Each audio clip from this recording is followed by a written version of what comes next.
Greetings, gamers, and welcome to Season 5, Episode 12 of Ropai Gamma, the Gamers Podcast. I'm your GM Byron, and of course with me is my co-host Howard. Greetings. Welcome back from DragonCon. Thank you. Glad to be here. How'd that go? Like I was saying before, very, very tiring. I ran my first 2 games ever at DragonCon. Sweet. First game was unbelievably epic.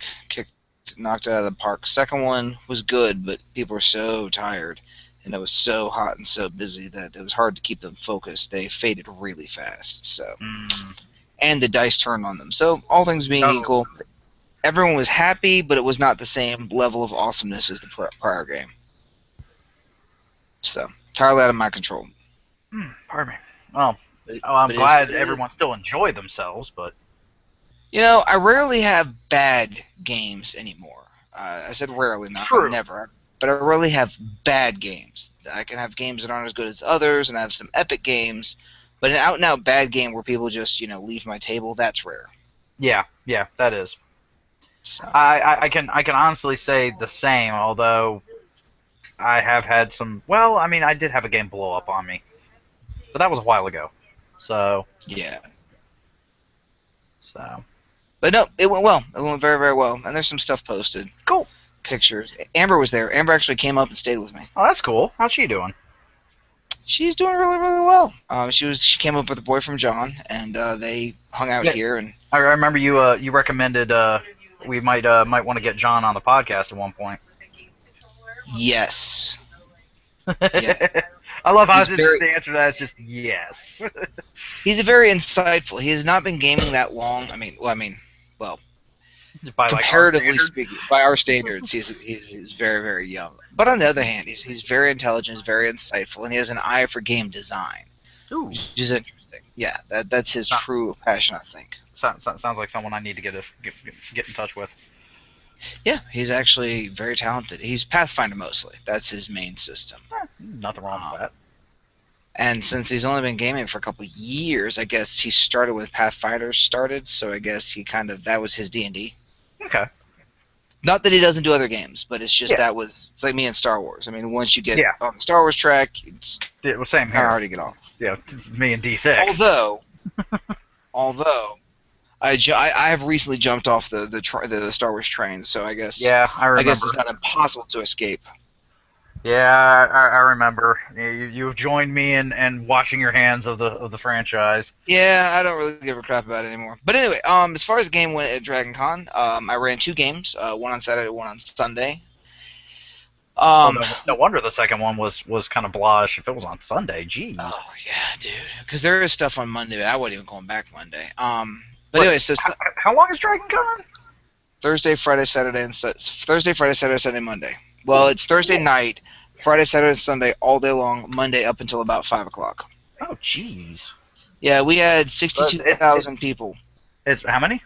62,000, for what I heard. 62,000, jeez. Yep. Although now I understand why they were thinking that Gen Con might have been rivaling DragonCon in the terms of numbers this year. How big was Gen Con?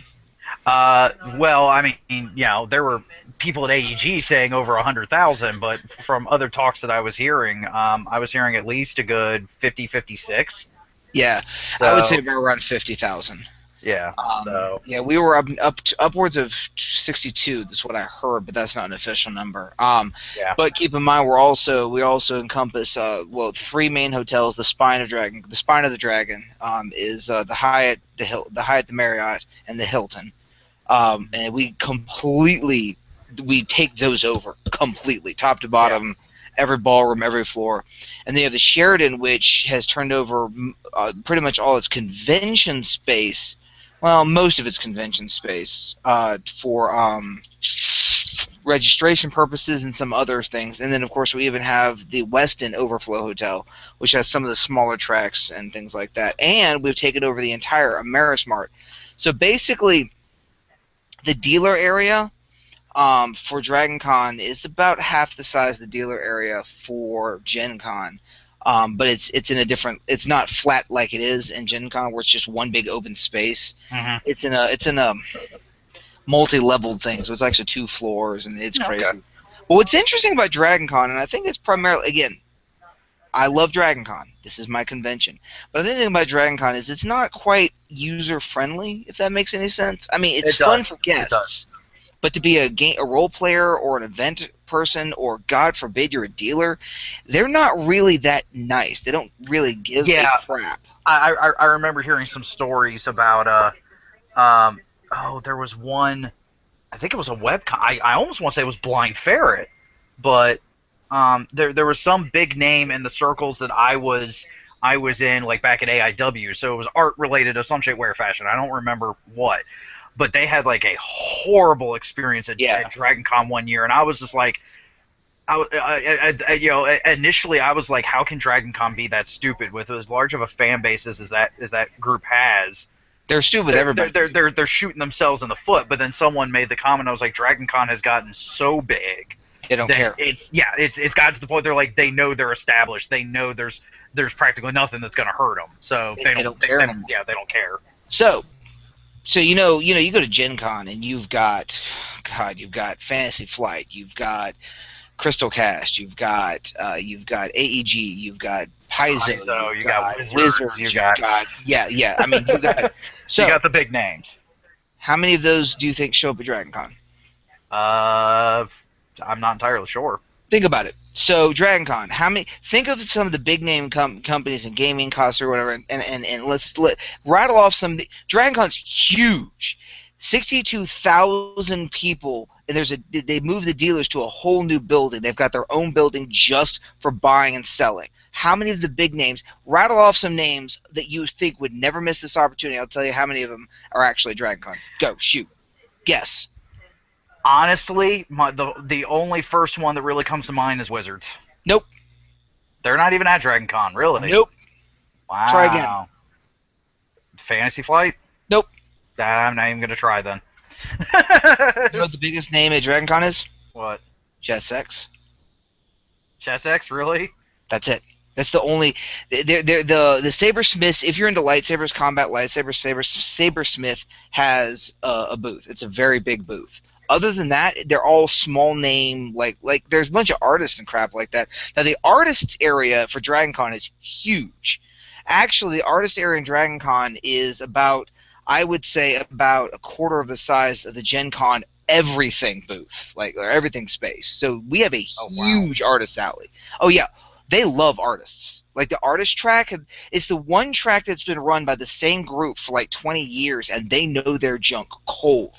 Artists love Dragon Con. You can make bank at Dragon Con if you're a good artist, pop or otherwise, and they divide the two up. Do you know how much? A booth is? Yeah.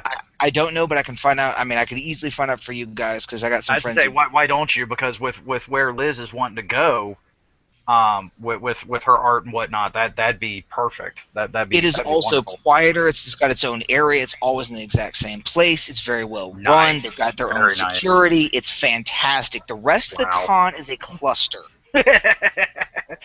That reminds me of traditional games back in the AUSA. It's weird. we were set. Everything else, not so much. But Dragon Con is like a drunk night in Vegas. Or drunk weekend in Vegas. That's how people describe it as far as cons go. Gen Con is actually very well organized, very low key. Everyone is gamers. It's very focused. Blah blah blah blah blah. Dragon Con is a drunk weekend in Vegas. 4 days later, you wake up, no pants, no money, wondering what the hell just happened. All you know is that you had an awesome time, and you probably need to see a physician. So And check the internet for videos. oh my God, it's awesome though. I mean, we had a blast. Jen actually, I don't know. I had a huge number of people. We had for dinner one night. We had a group of like 9. It was crazy. Yeah, games. All you could eat gaming. It was amazing. But the bottom line is, it was fun. My con events went very well. Like I said, the first one went amazing. The second one went pretty well. It was Justice in Life. I tied in a bunch of cool stuff. One of my regular players from my Justice in Life home campaign showed up. She came to both games, supported me, did a great job. Longtail? Yes. My sister, she came, showed up, supported me for 2 of them. for both of them. Her boyfriend came for the second one. So, and I actually had a 5 for the first, 4 for the second. So I had a really good, large number, and I got what I got done. They didn't stop the evil bad guy. They ended up wiping out most of his forces, but they managed to raise the Master Vampire, and he escaped. Mm. So now my Justice in Life team is going to have to deal with yet another villain in their general area. But it went well. It went very well. However, my wife will no longer be coming with me to DragonCon for the next foreseeable, for obvious reasons. So next year I only bought one ticket. So I'm pretty much going to my whole DragonCon experience is about to change. This was the last year because this year I sort of straddled the fence between regular con goer and gamer industry guy. Mm-hmm. I think from now on, at least until other people are old enough to go with, I really think that I'm going to just go industry. Go industry. Just basically say, you know what, screw it. I'm going to take the Shinetar banner since I'm the only one doing it. I'm going to be the Shinetar guy for DragonCon, and if I can make a name for myself and make my bones there, that'll just be another feather in my cap. As if you don't have enough of those. You gotta be hungry. You gotta keep working. Yeah. You gotta. I understand, man. I was talking to my sister about it. Her boyfriend is big into game design, as we're talking about, whatever. Anyway, but she was saying that he was frustrated because he's been gaming for a while, at least in his own mind, and he's trying to do some things and he's not gotten much result from it. And I was like, well, I really started writing, working on my career in my gaming / writing career. For me, 2001 was kind of my year. That was the year that because I'd started gaming with you in 97, 98, 99. I graduated high school, and then in 2000 was my first year in college, and that year I didn't do much other than take care of my family. Yeah. The year after that is when I really started thinking about writing and thinking about gaming and thinking about not what everyone else. I wanted to just be the guy who writes. That's what I wanted to do. So in 2001, we'll say my journey began. My first breaks came this last year. Yep. So do the math. So anyone out there who's working in the industry, I slaved for over a decade before anyone so much as looked twice at me. And when I mean I slaved, I worked my butt off. And anyone around me can verify that when I worked, I did regular stuff. I wrote, I submitted, I did a lot of stuff. And I literally just got my first even small break. So it's something that you've just got to work hard and long without any sort of recognition for years for the chance of possibly being tapped. And that's it. Yep. So now I'm going about it a different way myself, but yeah, I'm as much as I would love to say that once I premiere my stuff, I'll be I'll be hitting the fast lane. I understand that even once I get my stuff out there, it's probably going to be years before it takes any traction. But you've also been doing, hell, the podcast we're doing now has been going on for how many years now? Now we're 5th season, so 5 years. 5 years. And before that you were doing, so the bottom line is you've been working for years as well. Yeah. And that's what people don't understand. Like, everyone's like, well, I'm going to write this and make it big, or I'm going to do this and make it big. And I've been to so many panels. I've talked to writers. I've been to, like small, basic writing functions where they debut their books, and they I've been to those dinners and those places where they go and they shake hands and whatever. I've done this a lot with both fiction, nonfiction, historical, whatever it happens to be. And what I keep hearing from everybody is it's all hard work, it's all uphill. Even the guys at the top, you still have to work. Yeah, because you still have to stay up there. You have to stay up there. And everyone's down here in the trenches trying to make it to the top of the hill, and that's all well and good, and maybe only 3 of us make it. But you'll never make it to the top if you stop halfway up. If it gets too hard for you, you just give up. You've wasted all that time. So that's my goal. No matter what, I've been rejected so many times. It's not even fun. I've submitted things. I've had people talk about giving me job offers. Writing gigs. Totally never. I've been rejected so many times. But the bottom line is, the way I look at it is this: one of these days, I'm going to make it big. You have to always believe that. And when I do, I'm going to go back to those people. When they come calling me, saying, hey, we need you to write for this, because I'll have a name then. We need you to write for this because we need the publicity. I'll be like, you know what? I'll think about it. I'll call you in a year. You got to be hungry, and you got to keep working. So after this, I got to write a bunch of emails for another project I'm working on. So Speaking the of way it which, is. did you ever write an email to Anthony? No, I haven't actually. Okay. I kind of was gonna let you take the lead on that, but I mean it's Okay. up to you. Okay. No, that's well. It's just you had told him at at Gen Con you were going to, and you never did. But I've got his card right here. I can take care of it. Well, what? No, I mean I'd like to do it together, like both of Okay. us. Well, I'll see. Well, we can discuss that after the podcast. Heck yeah. Well, speaking of which, unless you have, what I've been doing in gaming is Gen Con and DragonCon, and like one game in between, which was awesome. What have you been doing in gaming? A lot of prep. And and here's why. Because you were like growling at me like the other night because I'm starting up new games, but dude, I honestly my plate is overflowing at this point, and I've done it to myself, but for good intentions. Um, so okay, let's run down the list here. I actually haven't played in a game or even run a game except for two instances since before Gen Con. Wow. Because either I was at Gen Con, then either I was home and then like Liz and Puff were at intervention, and I was sick, and then I went to my mom's this last weekend because she hadn't seen me in a while and I had a shit ton of laundry to do. So, and she needed some help with moving some boxes because she and Chuck have bought a new house and they're moving. Oh, cool. Yeah, I actually got to look at the new house. It's nice. Nice. Nice. It's a lot smaller yard. So it's going to be good for them. All one level. So there's going to be that. So the only real gaming I have actually done is what was it? It was last weekend and then last night.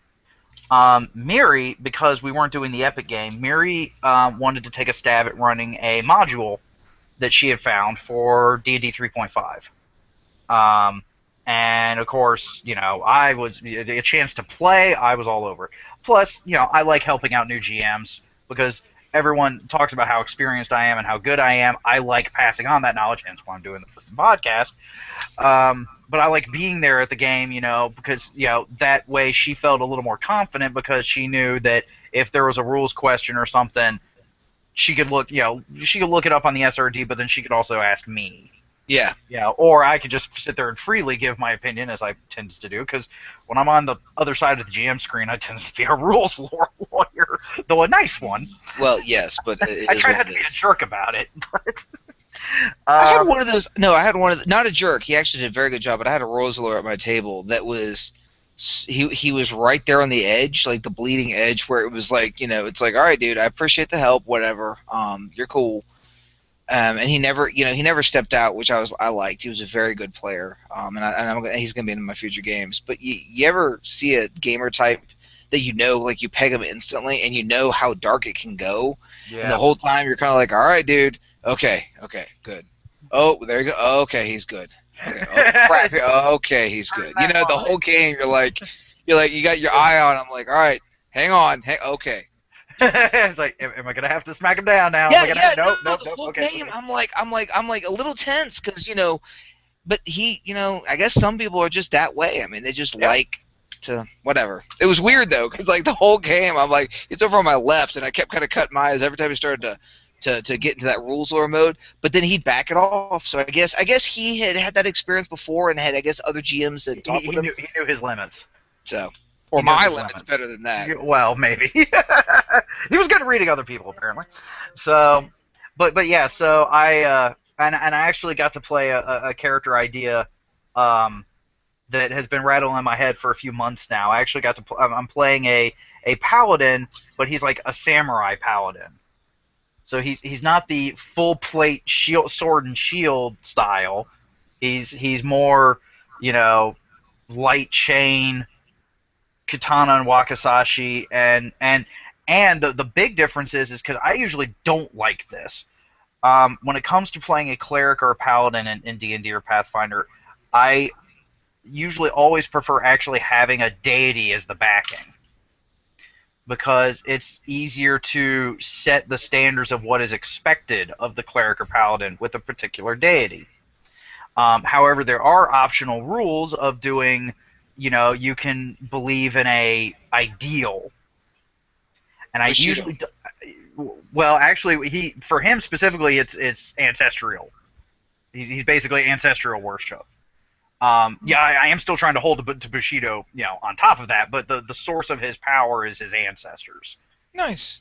Which is different for me because usually I don't like the ideal thing because I could easily see where a player can break it easily and just be like, well, that's what I believe. That's where I'm going to be a dick because that's what I believe, and that's what's going to happen. And that's why I usually like to stick to a particular deity. But I'm experimenting. I'm trying new things.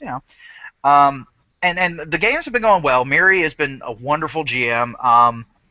You know, although at first, she thought she had like screwed things up before the game even started because a character in his what he chose for his race and class. Because I was a little concerned about it, but turns out he was good about it. He was playing it great. Actually, it inspired another character idea of mine, You have a another problem with that. off the wall, huh?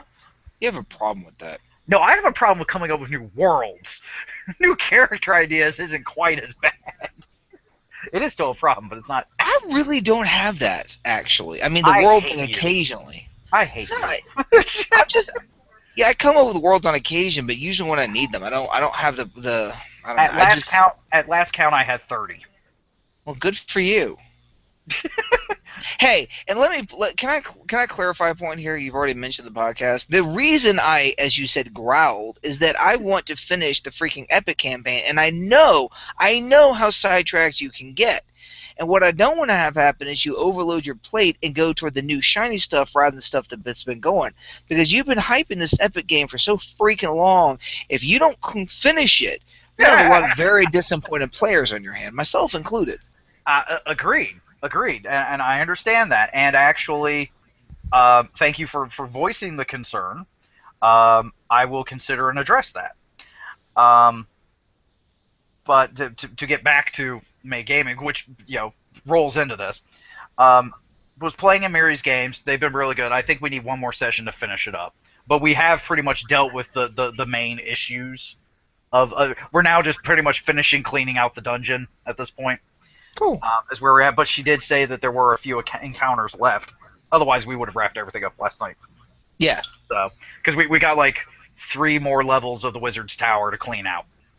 So, Yeah. And they're not that big. So, but that's the only actual gaming I've been doing. In the terms of prep.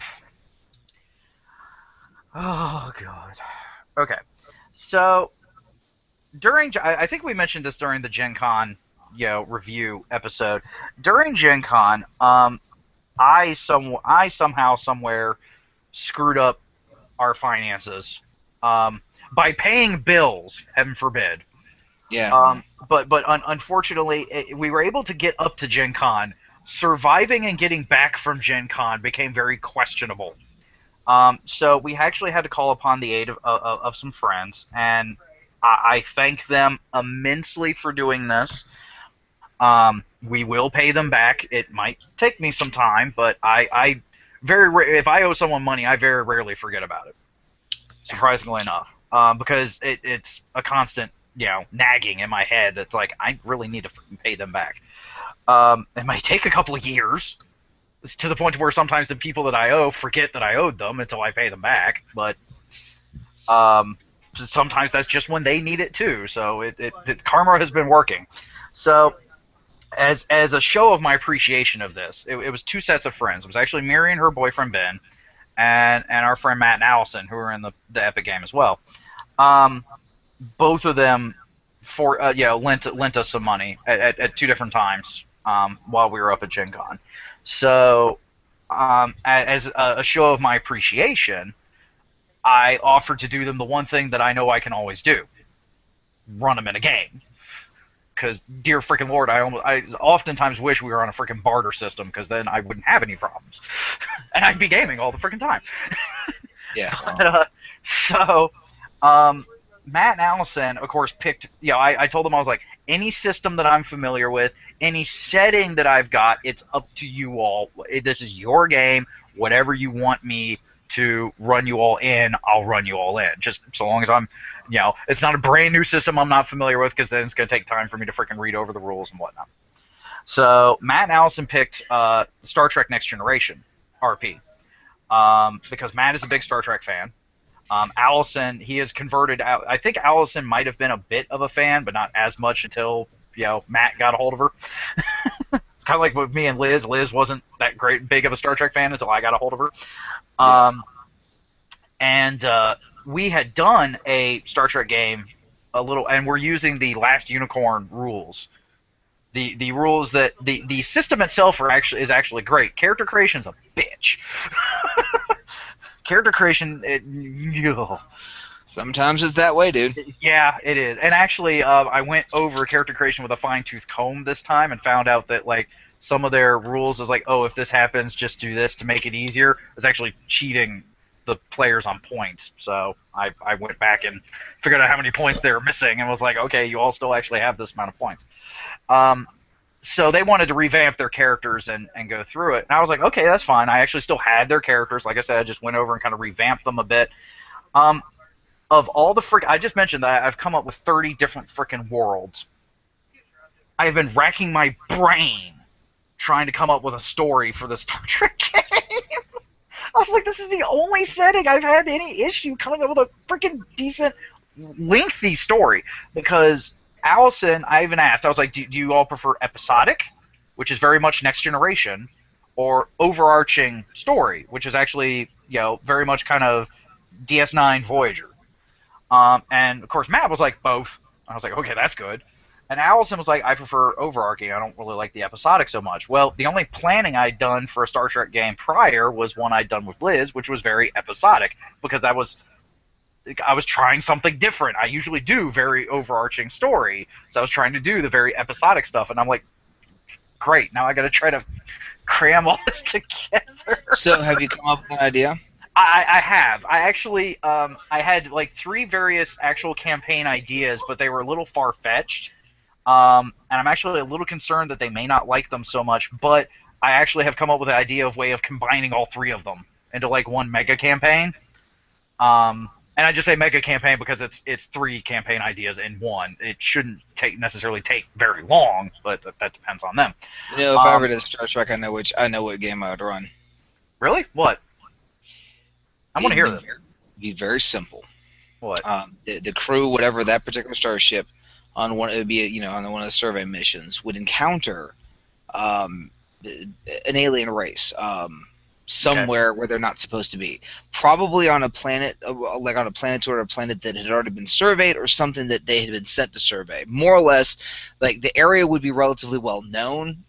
Even if it would be a frontier region, but it'd be one that just there was no reason for them to necessarily. Hang on a second, my dog's gonna start barking. Hi, Ricky. Byron says hey. So anyway, I would have them encounter an unknown alien race on a planet that either was one they had just surveyed but they'd long time observed, or one that had been previously surveyed and found to have nothing of value. At which point there'd be an initial encounter, and it would be more or less, the point is as soon as the encounter begins, the first contact, it would go south, because they would be intractable enemies. As soon as the Federation arrived, no matter who they sent, this race would become violent for some particular reason, and then of course there'd be a small shooting war, and then I would have the aliens, they would be, because the Federation not going to chase them down and kill them, so the aliens would retreat. They'd report back, at which point they would attack the alien race. After a short period of time, I'd have a few other missions in between, and then the next thing you know, there's a live shooting war on that border, and they would have an alien race coming in. And so the characters would be sent to defend, and there'd be a whole situation where the Federation is trying to negotiate, trying to make peaceful contact, all the while trying to defend, because these things are just literally coming into Federation worlds and then taking them over. And this would go on until it got to the point, and I'd make sure that it was, it'd be like with the Klingons, make sure that it was a situation in which the player character, the Federation, and basically the enemy refused any sort of diplomatic negotiations. It was almost like a faceless enemy type thing, where they're just encroaching.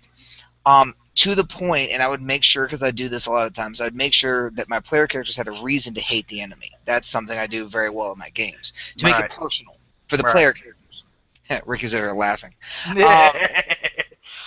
Because you're good and at then and then at the point at which the Federation, and because of the player characters, the big heroes, they got the upper hand and they literally began to push them back, that's when they would realize that the situation was not as what they thought.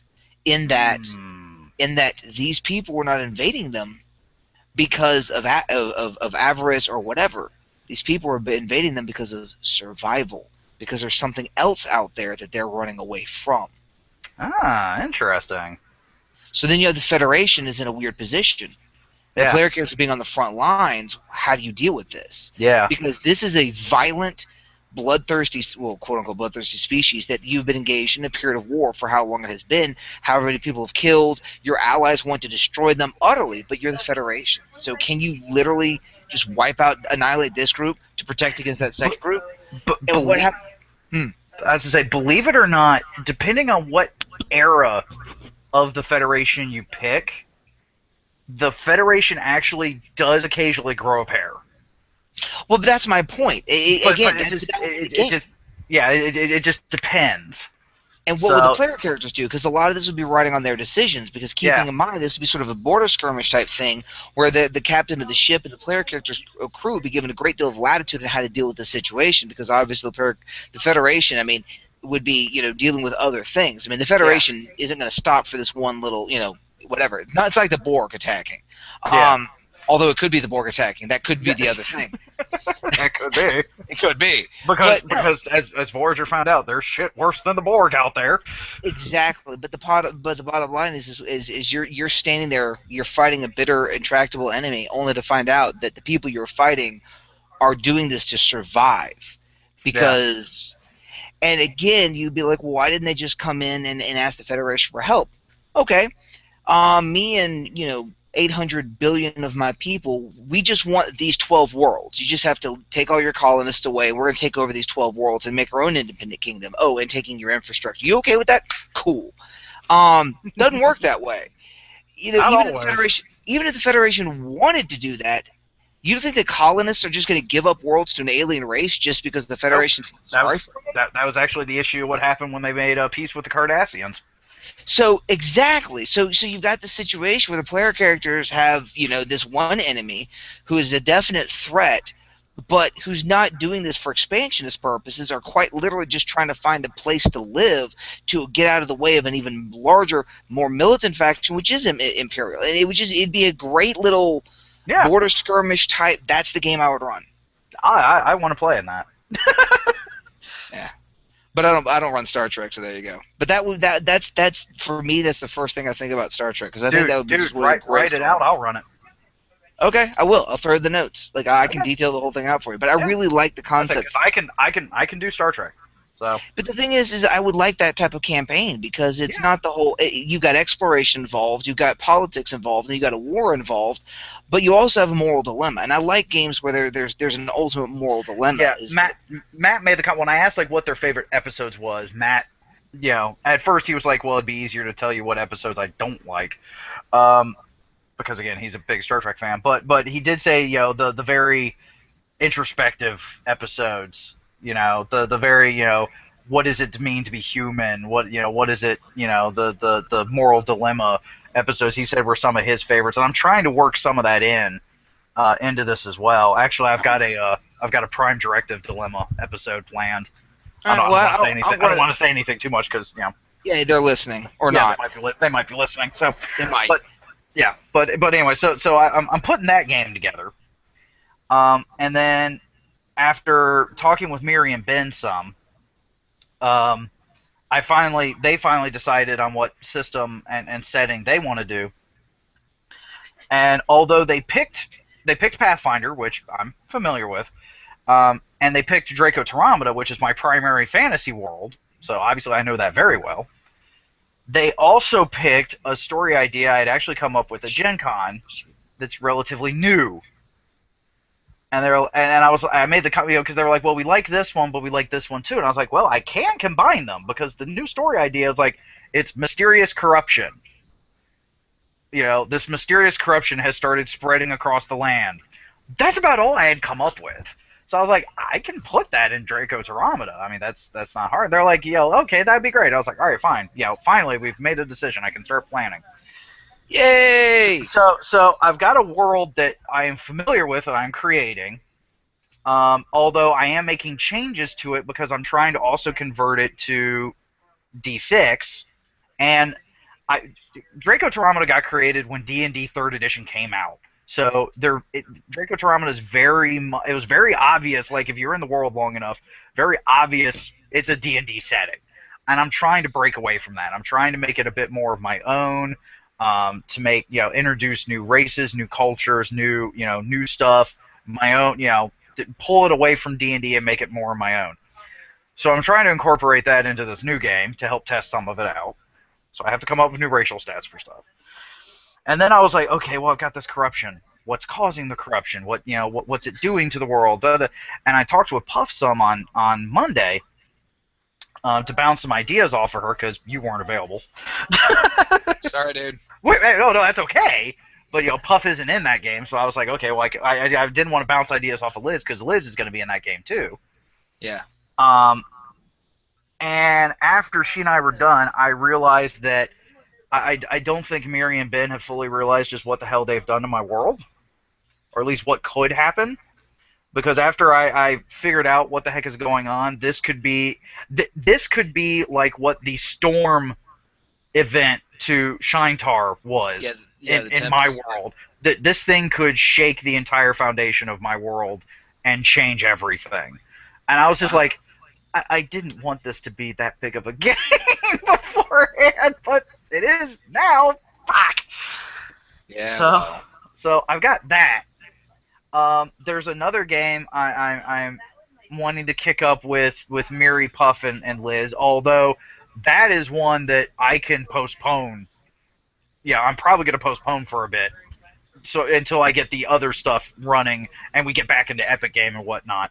I might even postpone these. I'm calling them the karma games because it's me paying back, their kindness. Yeah. I might postpone them a little, until I've got things fully planned out and things are flowing a bit better, including Epic Game. I'm hoping we can do Epic Game this weekend.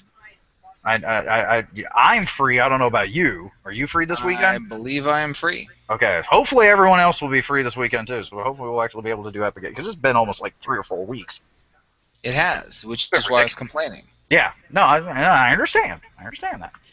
So yeah, I've been doing. Plus, at Gen Con, Liz has become my project manager for what I'm working on, kicking me in gear with that.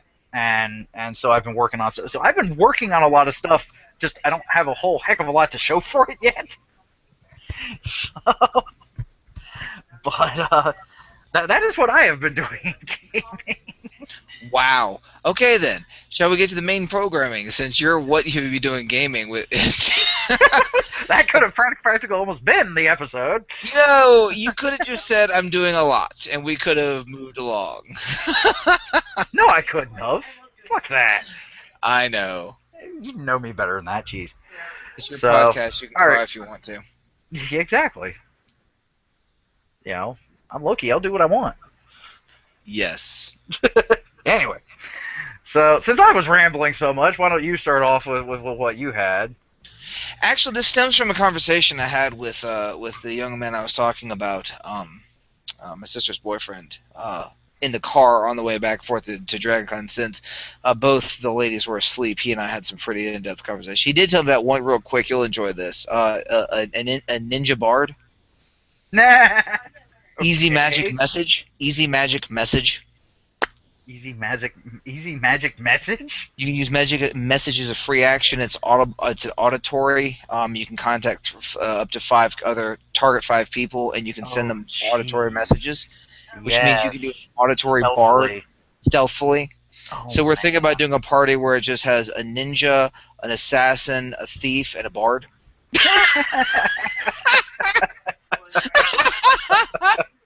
That reminds me of the one L5R game you thought up of. Oh, yes. Yeah, the four people of the Scorpion clan pretended to be other clans, and one person of like the Spider clan pretended to be Pretend to be a Scorpion, and no one scorpion. knows. Yes. Yes, yes. I still want to run that because that would be awesome. Of course, now every time I run L5R games, everyone's going to Well, it's gonna be like, is suspect. that what's going on? Yeah, yeah. That's totally what's going to. No, We see, should. well, You should. see there. Then you can just use that to your advantage, dude. Oh, I'm going to. Okay, so but no, the conversation was we were talking about games, and he and I both, he ran one game and I ran two, and we talked about how a couple of our games didn't go quite as well as we had hoped. And again, GMs are self-critical. We Oh want yeah, everything to be perfect all the time I heard when too. it isn't, and we also know it's like being on stage. When you make a mistake on stage, it's a glaring error for To you, you, but for the audience, they usually don't even know. yeah. Well, actually, when I sang for Matt and Allison's wedding, I screwed up at one point, and watching the video, I know exactly where I did, and I'm like, oh, and everyone else is like, we didn't even realize until you pointed it out. I'm like, Exactly. shit. So that's the point. My point is that we're overly critical. And then we got into a conversation about things GMs make a mistake, and we were talking about like big mistakes. And I said, one of, if not the largest mistake I ever made in gaming was not ending the Dark campaign when I should have. And what I mean by is that I had an eventual end in mind, and it was the perfect ending to the game. Perfect ending as time because college was ending, and had I ended it there, I believe the epic campaign would have been even more epic. My Dark campaign would have even been more epic. However, my player characters, at least a number of them, had so fallen in love with the game and their characters that they wanted to They continue. didn't want it to stop. And as a younger GM, I didn't have the wisdom or the testicular fortitude, whatever you want to call it, to end something that we had all enjoyed so much. And so I came up with a way to extend it. And in retrospect, it was possibly the greatest mistake I've ever made in gaming, because now looking back, if it were me now doing that, I would immediately say, no guys, let's let this one end where it ended. Well, I'll write you up an epilogue for your characters, and let's roll up a new game. New Yeah, system, new setting, new game. yeah, But I failed to do so, and so rather than going out with a bang, it went out with a whimper, scheduled death mm, actually. But even before that, players were thinking about dropping, and the problem is that these characters that they had so loved kind of soured yeah, because in yeah, the end they lost their epic closure. yeah. You have to know when to put the period Yes. and end it. Actually, I read a story once where the main character was a writer, and a warrior actually, and her mother had been this legendary warrior in this past war, and she was like, I always worried. She was talking to her daughter. Her daughter had just been like in her first like real major battle and just killed someone. First time she'd ever killed someone. Um, and her mother was like, I was always worried about you being a writer. And she was like, really? Why? And she was like, because you never liked it when the story ended. You never wanted the story to end. Yeah. She's like, you never wanted it to end. You always wanted it to continue, and ending someone's life is ending their story. And she's like, I was always afraid that you'd never be able to deal with it, but your trial by fire you have, and I'm glad. It sucks that you had to do it, but I now feel good that you do know when to put the period. You do know when to end the story and move on. And you're right. And for a really good game, you need to be able to do that too. And sometimes it's hard to tell. I had a bit of a similar instance actually at my college at AIW. I was doing my Sith Council campaign, and it was actually, I think, one of the first times I ever actually had ended a campaign. I had my whole finale. We ended the game, and it was done. And then like a quarter or so later, I think that was also like afterwards. I took a quarter off of gaming Yeah. because a semester off because at AIW was in quarters, and that's also when my grades dropped the lowest. It just happened to Yeah. be because I had started a part-time job. I wasn't gaming, so I had no outlet, and that's when my grades started dropping. Coincidence? I don't So think so. like a little over halfway through that quarter, I was like, screw this, I need the game. Do you guys want to do you guys want to start? Do you guys want to kick up another game? And they were like, well, we'd really like to bring back our old characters. It wasn't the entire group. It was only like two or three of them, and I was like, you know what? That's fine. That's beautiful. Let's do this. What I did though was is I almost started a new campaign. It was the same characters, but it was a new campaign. It wasn't a continuation of the old one. The old one had ended, which is how I think I kind of got around the issue that you had. It was basically it was the characters like 5 or 10 years after the last campaign, and it was a brand new threat that was hitting. And I mean, that one never did end. It did kind of drag on for a while, but it was still fun. Um, but I definitely I definitely understand the whole. Sometimes every GM wants their campaign to actually end, for there to actually be closure. Very rarely is there ever. Uh, Scheduling, people dropping out, people moving out, shit happening. But I was trying not to hijack this. I'm sorry. Yes. No, it's all good. It's your podcast. You can do what the hell you want to. No, but no, another thing you got to think about, and this is something, is that when ending a game as a GM, you have a lot of things to weigh. Like, for example, characters. Especially in the games that I run are so long running, killing a person's character is a very personal thing. Oh yeah. Got to really think about it. And we actually talked about this about the Epic game and other things like that. And of course, when it comes to killing characters off, it's interesting is that it's not just when you end, it's how you end. And sometimes you got to be careful because you need to know your players, you need to know the situation, you need to know how much different players can handle. But of course, in Harry Potter, Harry lived. But the whole Mm-hmm. point was that he was supposed to die at the end. But in the Well, and he movies, technically kind of did. but in the movies and in the games and in the books that we read, where the people we care about actually suffer and die, especially in pivotal epic moments and in the history of their world, it stays with you. Yeah. It's the sacrifices.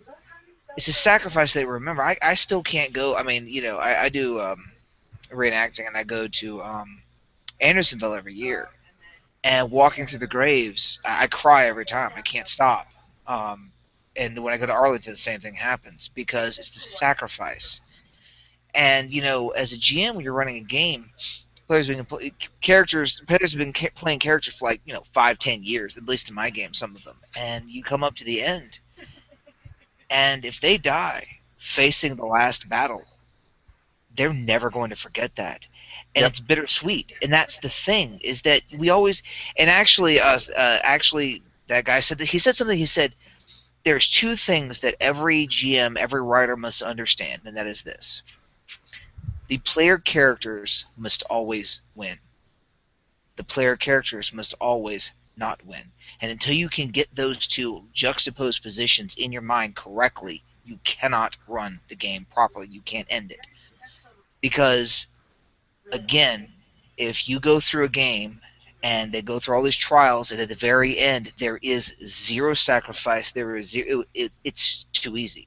They just walk away. If the players always win and there's never a challenge where they feel threatened, if the player characters never are concerned their character is about to die, and if in some cases one of the characters doesn't die, you don't always have to kill them, but there always has to be, Yeah.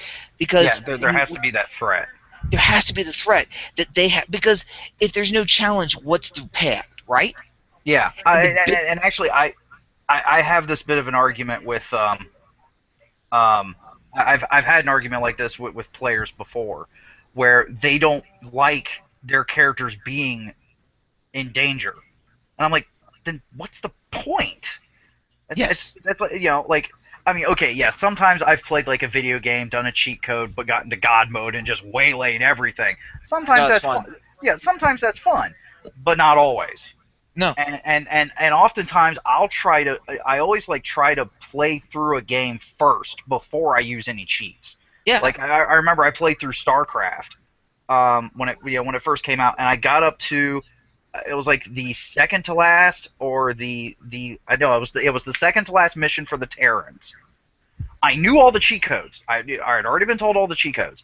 I refused to use them until it literally got to the point to where the game was too difficult for me. I was like, I am not winning this. This I cannot grasp my brain around the tactics necessary to actually win the. It's one of my problems with RTSs. You put me in a multiplayer game and I get my ass handed to me. You put me up against the computer, most of the time I can win. Yeah. I don't. I mean, I've got a tactical mind to a point, Yeah. apparently. And I just like I'm sitting there doing everything I can, and my opponents are like 5 times faster than me, and I'm like, how? Without using cheat codes, how? So and in an instance like that, I'll use the cheat. I used a few cheat codes to get through the missions because I wanted to see what the story was. But I at least tried. I tried a couple of times before actually doing so. Because I mean, if I did it from the start, yeah, it'd be kind of like, yeah, woo, fun, and then just be like, all right, why? Yeah. Why am I playing this? Either that, or I'd play it through once, and I'd be like, I never want to play this again. Because why? I went through Keeps the all of it. challenge. Yeah, there was no challenge. So, and I've had players that have been like, if their character even gets, like in D&D, if their character even loses a few hit points, they're like upset, and I'm like, you're adventurers. The whole reason why you're wielding magic items is because there's danger. Yeah, you can die, and I oftentimes like to try to put that fear of death into my players to just kind of remind them. It's like you all are not gods, and even then, Yeah. No, and I agree. It's one of those things, though, when specifically when you're coming to the conclusion of a campaign, you've got to be, as a GM, you got to be willing to let go of the story, yeah, because we're enjoying the story as much as the players are, or sometimes more, yeah, to see it fully realized. And we enjoy the characters, we enjoy the interaction. There's always the fear that if you end this game, you're going to lose the players, because because once they get attached to it, once they're in the groove of showing up and playing, that's great. But when the campaign ends, they may just even that break, even that mental disconnect where they're like, okay, and you call them up, hey, I've got a great idea for a new campaign. It was great with the old game, but scheduling was a little difficult, and I was always a uh-huh, trial to get uh-huh, there, and I just don't think I can make it for another. And there's always that fear of losing your group yeah, or whatever. But the yep, truth of the matter is, if you truly want to master the craft, at least in my humble opinion, one of the key things is to know how and when to end a campaign, and to be able to do so, to be able to let go of the story, let go of the game, and let go of the player characters yeah, or your NPCs. Because without some sort of conclusion, without some sort of closure, just like any relationship, there's unanswered questions, and it's best to have a clean break at the end, an epilogue. But mm, give them that emotional closure so that when they walk away from the table, they're like, oh, damn, that was an awesome game. yeah, Rather than, well, it kind of just petered out there toward it. Because have you ever been? I can't remember what the hell it was. I was reading a book, and I got to the end, and like it seemed almost as if the guy ended mid-sentence. Like there was no conclusion to the story whatsoever. It just sort of wow, stopped. And I remember, like, I'm like, is this like part one of? Like, no, that's the whole book. I'm like, am I missing pages? Like, no, no. Like, but the story never ended. The dude just walked out his door, and that was it. So it's very important as a GM to grasp the concept of ending and closure to a game in order to tell a story in its entirety, give your player characters and the players closure, and to sort of refresh your palate. yeah, And train yourself to do this. If you train yourself to and aim for a goal, hit the mark, and then let go, I believe your stories, your games will be infinitely better. and one way that I think you can do that, or at least to help, because this is actually what I do. Because my best games, the best games I've run, whether or not they finished or not, the best games that I've run have had an ending planned. Yes. I had a point planned to where it's like, if I get to this, it's done. And actually, I remember the last time I was running the Star Wars game. You can even ask Liz. I mean, as much as I was enjoying the game, I was like, this game needs to end. I need to bring this game to an end because like I am getting frustrated as hell with this thing. My players are kind of dragging on. I need to bring this to an end. So I actually accelerated my timeline just to make sure that I could actually bring it to an end and just be like, there, done. But my best games, like the Sith Council campaign, which is the only campaign I've actually had that I've brought to closure. I've done it about 3 or 4 times. It has a very distinct beginning, middle, end. Yeah. Um, and except for that one time I did, I've never like continued on after that end. For the times that I have, well, actually, I mean, I did a because I remember the one time I closed the campaign. We then moved from North Carolina, and one of my trips back, I did a little like reunion game, but it was just the one session. Um, but I think that helps is the fact of have a very distinct, very defined. Well, because like you said, you had an end planned, you just didn't do it, That's the or, problem. or you did it and continued on. You know, have a plan for an end, and then granted, be flexible as to when that end comes, but have a plan for a distinctive end and stick with it. Yep. So, and I think that'll help. Because, like I said, every campaign that I've done that never had an end was very open ended. Either didn't last very long, petered out, people lost interest, scheduling, whatever. But like stuff, like the Epic campaign, it's got a very definite end. There's a very defined, there is definitely a boss fight, a final boss fight. Yeah, everyone knows it, and that I think that's helping keep everyone kind of together with it because they're like, we know, you know, what's at stake. We know what's at the end. We want to get to it. Yes. So, No, that was it. I mean, that enough said. It's yep. just something people think about. I hear all this time about how do I start a campaign, how do I run a long-term campaign. Well, what you really need to learn, how to end it. End it. Yeah, exactly. Once you can figure out how to end it well, the rest of it's easy. That's the thing. Starting is easy as hell. Bringing, ask any GM. Ask how many times they've actually brought a campaign to a close. Yes. Successfully. A definite successful close. Planned close. And I almost guarantee you, a lot of times they'll be like, not often. Yeah. Not often. Very few. And like I said, I'm the same way. Like I said, my Sith Council campaign is the only one I think I've ever actually any campaign I've actually brought to a close. And I've only done it like 4 or 5 times, at the most. Terrifying, isn't it? So yeah, a little. Did you have an article that you wanted to bring up tonight? I did.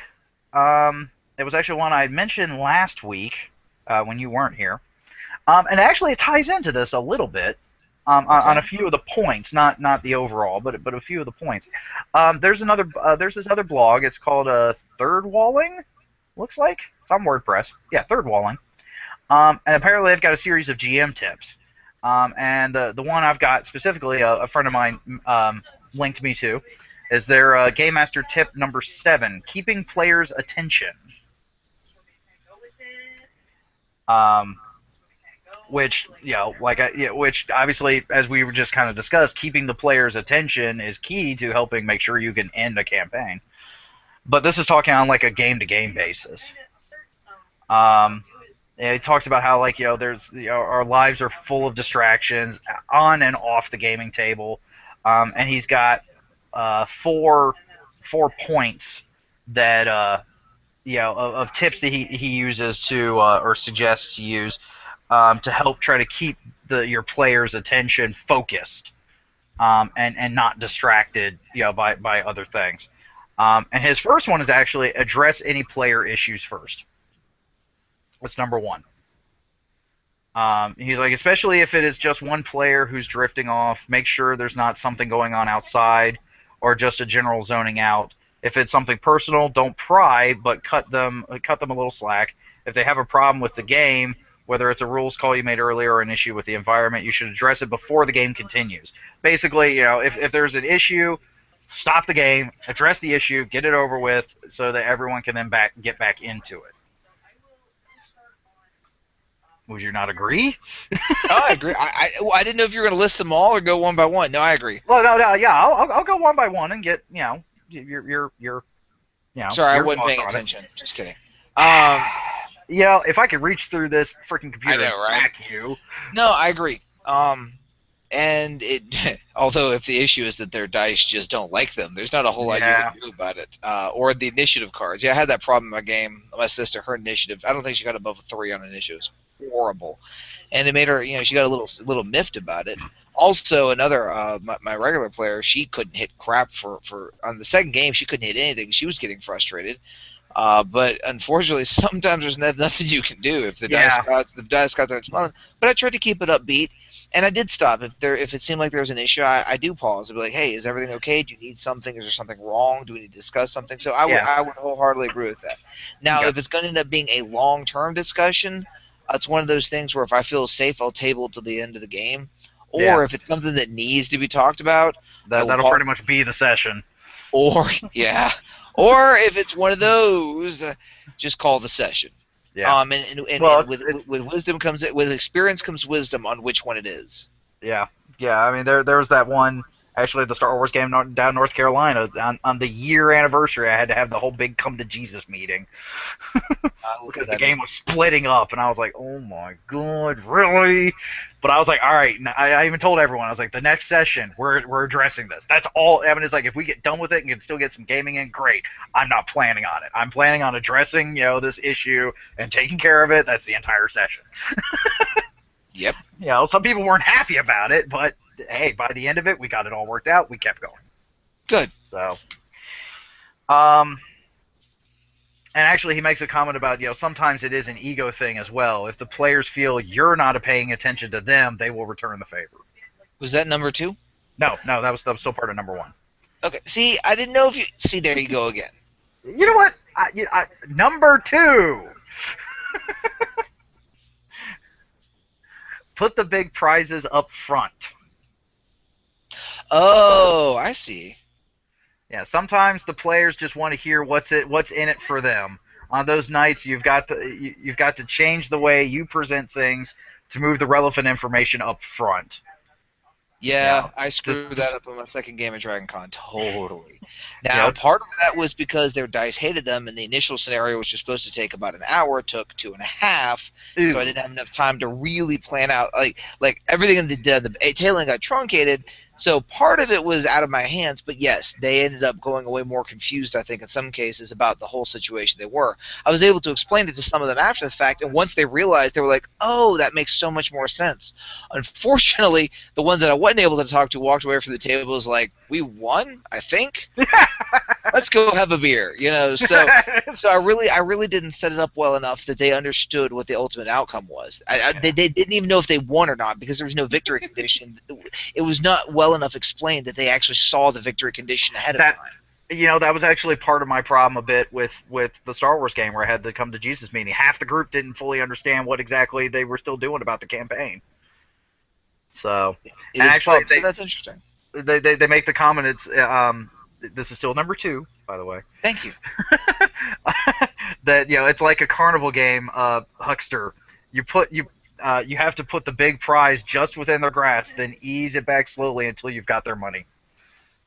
And you're good at that. You're very good at that one. Yes, but up into getting the money thing. Like if I can work this into actually extorting money from my players, then maybe. But no, but you're keeping them interested, keeping them coming back. Yeah, I have been very good at dangling the carrot. I've been very successful with that. In a lot of systems, but of course, funny you should mention that. Yes, I'm very successful with that 99.9% of the time. But when I fail at it, it's pretty epic. Like the second game at DragonCon, which I totally screwed pooch. Why do I get the feeling through this whole thing we're just going to you're going to be going back to that game. I'm going to be going back to the one in North Carolina. Well, I mean, it didn't it ended up being a good game. It was just it was just weird. Anyway, keep going. Okay. Hang on, I'm reading ahead a little. Aw, prep. Ah, okay. Number 3, make it about them. Yeah. When a player starts to slip away, draw them back in by directing things their way. Body language, like leaning forward or making eye contact, can pull them back in. Lowering Also your be a little voice. creepy. Yeah, well, yeah, that too. If more than one player, if it's more than one player that's slipping away, consider having them roll a die. Yes. If I feel like my players are getting bored, distracted, or just in general starting to zone out, I'll call for an awareness/perception roll, or just roll a random die or 2 or 12 behind the screen. I'm sometimes have random passers buy in the game shop roll and compare the results against an imaginary chart just to get a rise from the players. Oh, that's nice. Yeah, because everyone would be like, wait, why is he rolling? What's he rolling for? What's going on? Yeah. I've actually used some of those tactics as well. I have to. Roll notice or perception checks. That usually gets the players hyper focused. Yeah, or in Star Wars, roll sense. Roll sense. Wait, What? why am I rolling Wait, what? sense? Why am Roll I rolling perception. Why sense? am I rolling perception? Just roll I it. get that every time. Why am I rolling perception? You don't know. That's why you're rolling. Yeah, that's why you're rolling. Actually, I remember one way you started a Star Wars game back at RMA. You started with on the off. You started the campaign like that. You're Yep. just like, okay, everyone's got their characters. All right, roll dodge. Yep. We're like, wait, what? Why dodge? You're being shot at. Roll dodge. We're like, wait, what's going on? Motherfucker, you don't got time. Roll dodge. Yes. Oh, I hate that. I hate that. You're in the middle of a game. You're in the middle of massive combat, and then one of the player characters like wants to soliloquy, and it's like, you do know that rounds are roughly 6 seconds apiece, and you've been talking for the past 15. You need to tone it down. 15 minutes. But no, I mean, yes. Shooting at your player characters is a great way to keep their attention. Actually, and honestly, if one person, I'm going to do that in the future. If one character is really zoning out, I'm just going to have random assassins attack them. Just like that's going to be it. JD was he was trying to help Liz with a author tip. Apparently, if you're ever like stumped, and you can use this too for your writing. If you're ever stumped, like when you're trying to write a story, and suddenly a guy walks in with a gun, just type that and then just go. Apparently, that's a trick that like some authors use. It's like and someone walks in with a gun. I was sitting in a tree contemplating the meaning of life, and someone walked in with a gun.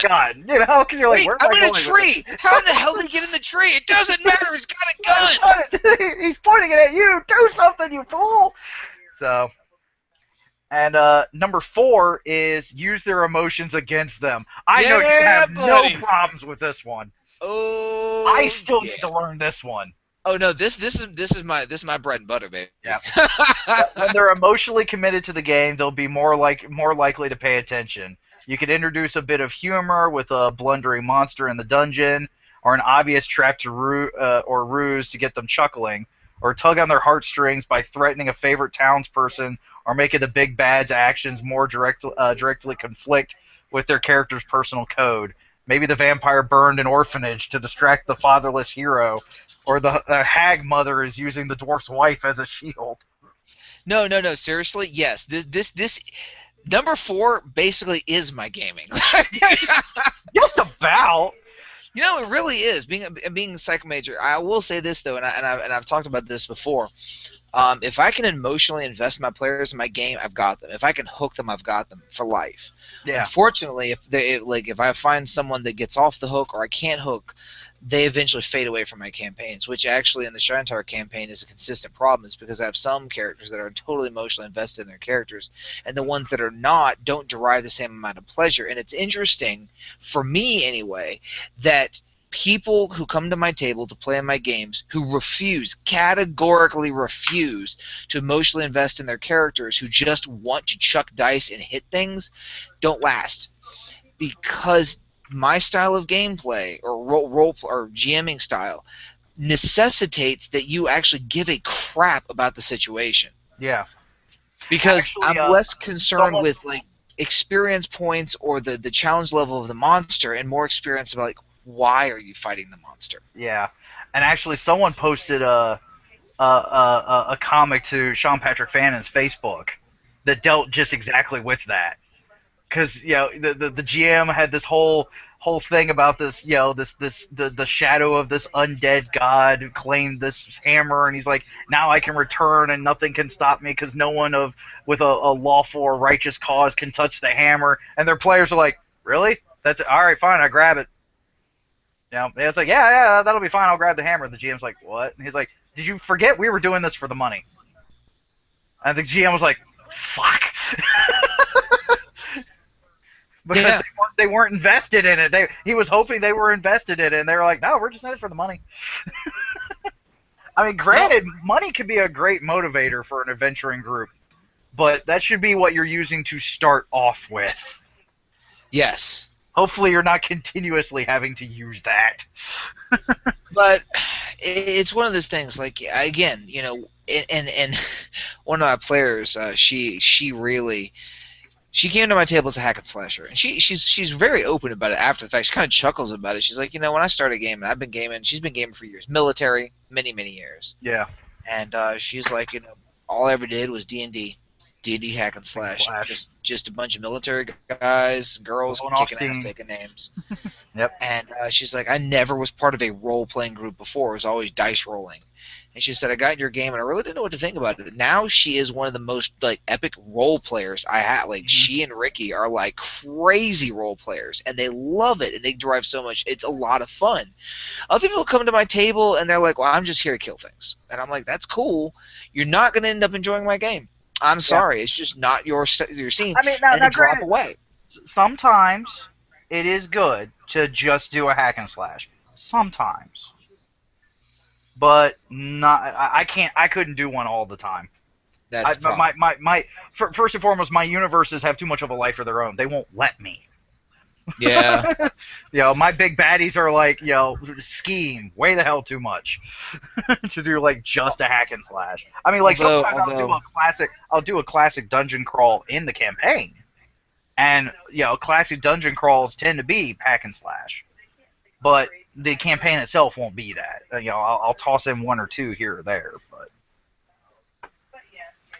so no. But the thing about it is with that is. What I find, I have a lot of combat in my games, but what I find very, very humorous is that oftentimes the hack and slashers, because they're so uninvested, they miss the really fun combat games because they don't show up or whatever. And it always amuses me when those type of players just sort of blow off my games and miss the games that were more or less designed to cater their characters. Yeah.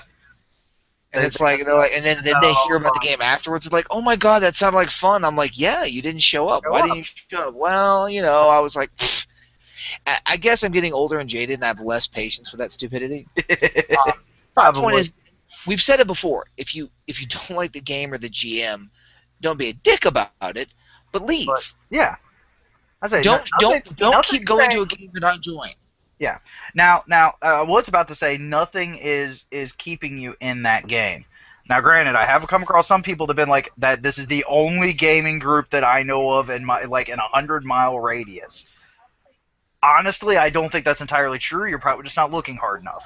But it may seem like that. And I say you may not be looking hard enough because I remember when I moved down to North Carolina after you left, we didn't know of much of a gaming community there, and then just the one thing, I talked to the right person at the right time, and then bam, it was just like they were just like looking at me, and it was like turn turn to the right. You were looking always to the left. Turn to the right. There they are. So I know there are actually a bunch of websites and whatnot that are good places to look for a gaming group. If you're not happy with the one you're in, look into another one, or try maybe starting one of your own. That's what I was going to say. Start one of your own. Seriously. Even if it's with the same group. Just be like, you know what? Let me GM. Let me GM the game on another night. Rock on. I don't understand this. I don't understand this obsession with you go up to you're in a game. Yeah, that's it. But you go into a game and you've got this guy in your group that is clearly not having fun, and then you go to him and be like, "Hey, are you have? Yeah, but I'll be there next week." They don't show up next week. Then 2 weeks later, they show up and they sort of throw some dice.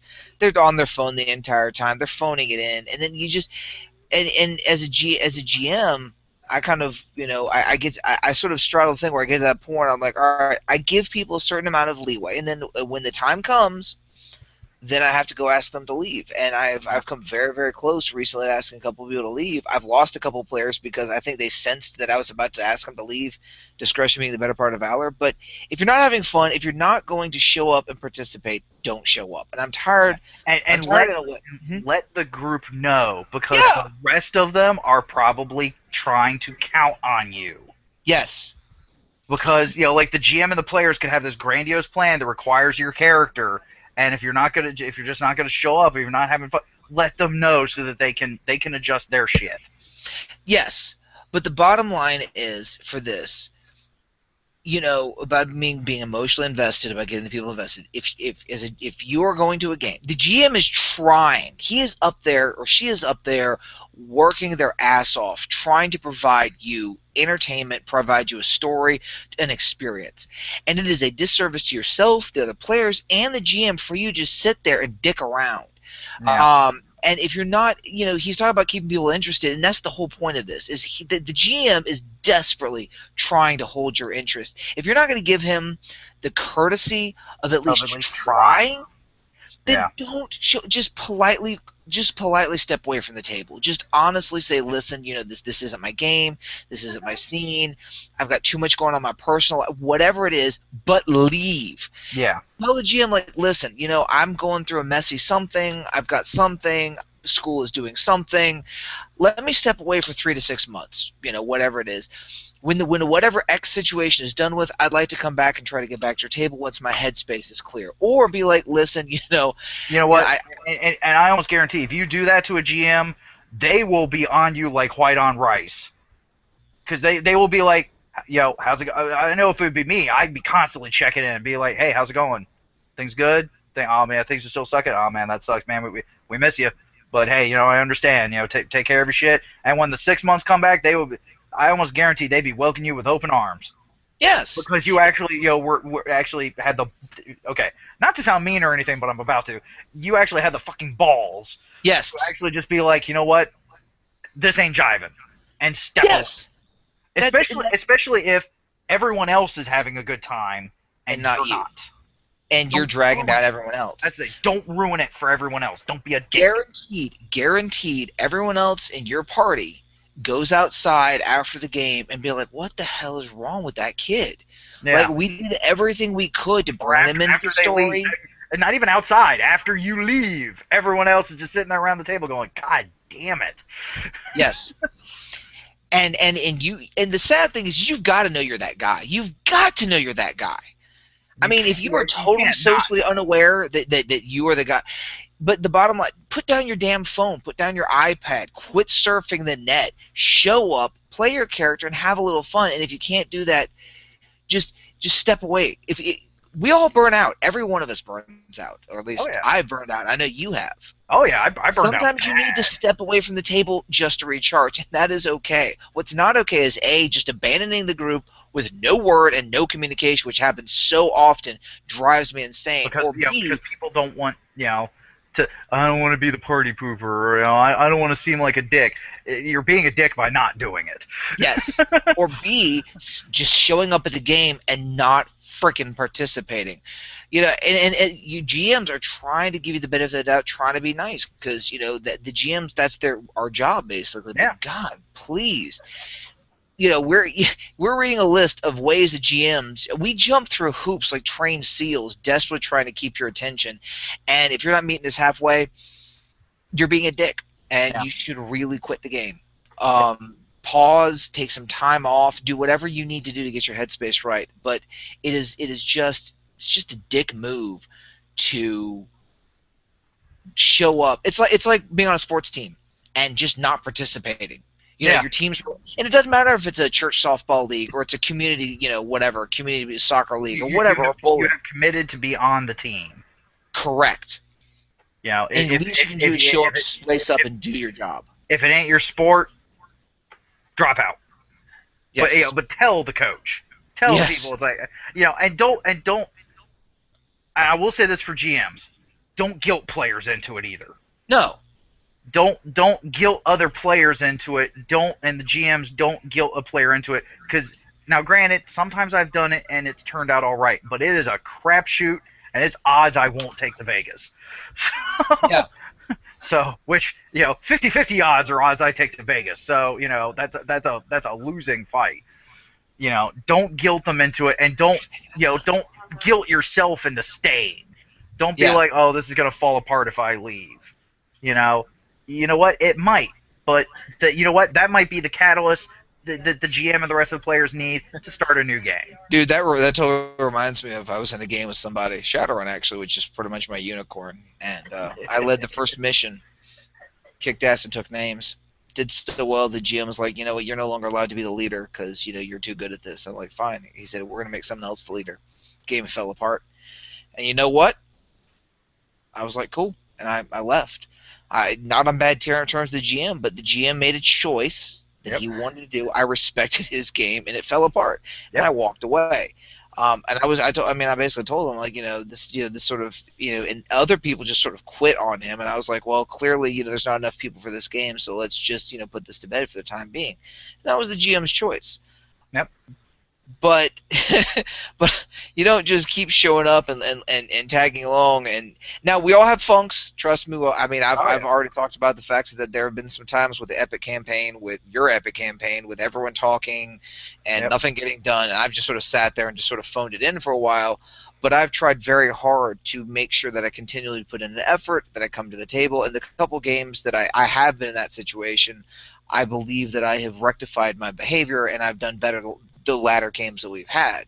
Yeah. And I also talked about it with you, Yeah. actually on air. So Yeah. obviously, we're airing our grievances to the world. But Well, I mean, that's how else are other people going to learn?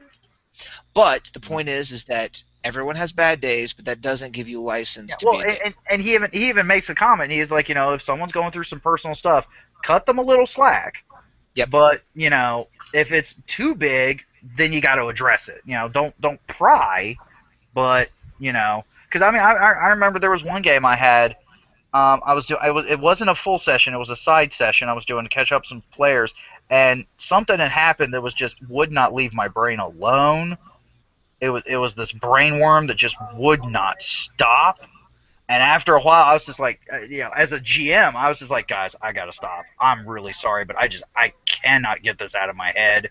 This thing out of my head, and it is distracting the shit out of me.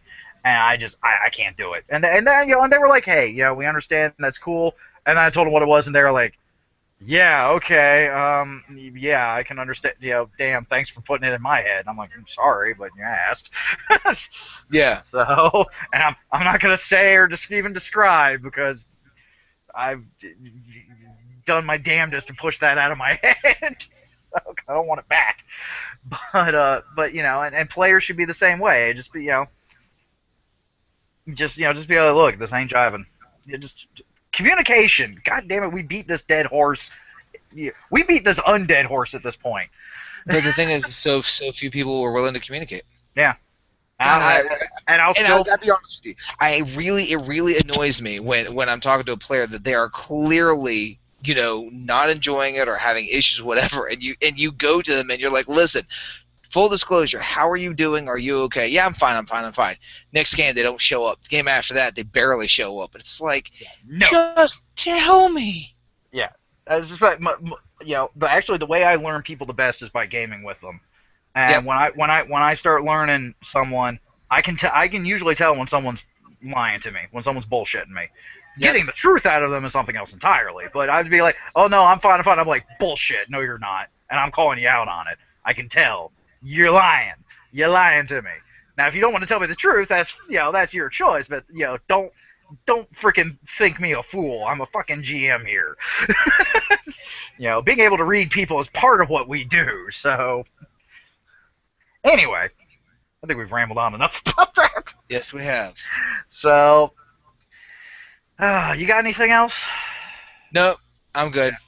Now, I did want to say this. I'm pretty much going to say there is not going to be an episode next week.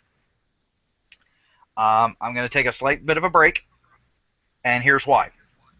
As I posted when this last week's episode got posted up a little late, I posted a little note as to why. And to also, let everyone know that I have started working on the archives page because the server storage issue should be done by the time that this gets posted. So like I should have full access to our episodes again. They're on a new server. I can access them. I can upload. So I'm going to get the archives page done. And also, while I was going through our blog, I realized that there was a lot of our other pages and whatnot that were severely out of date. And that annoyed me. Because I was like, I've been diligent in making sure the posts get up every week or, as near to it as I can. But I've been neglecting other parts of RoPie. So I'm going to take a week. I might even get a little of your help with that, dude, because I'm going to need some information from you. And I'm gonna try to spruce, polish off the blog and the site and see what I can do about with the YouTube channel and all that fun stuff. So, so there will not be an episode next week because I'm gonna try to do some maintenance. But then we should be back after that. Cool. So hopefully everyone is cool with that. If not, well, sorry to be a dick, but tough. Because as Howard is fond of commenting, this is my podcast. I'll do what I want. Yes, he can indeed cry if he wants to. Yep. I enjoy the listeners we have. Don't get me wrong, but obviously, if it's just like with running a game. If I don't feel like I'm doing a good enough job, I'm gonna do what I can to fix it, or I'm gonna drop it. So, and I don't want to drop this, and Howard's not gonna let me drop this. So obviously, I need to fix it. Too much time invested. So obviously, I need to fix it. So. But if you have any questions, comments, concerns, what the fucks, or anything you'd like for us to cover, or if you'd like to be on the podcast, anything you'd like to swing our way, anything, we'd love to hear from you. You can email us, tweet us, Facebook, blog, and on the YouTube channel. So, good lord, aside from handing out my cell phone number, I can't think of any other, and my mailing address, I can't really think of any other way of getting hold of me. And that's not very safe. That's almost as safe as storing pictures of yourself on iCloud. Yeah, apparently. Yeah. Anyway, so thank you for joining us this week. Hopefully you will join us the next episode. And I have been your GM Byron. I have been your co-host Howard. And just remember the motto of RoPie Gamma is roll high, play well, die hard. Die hard.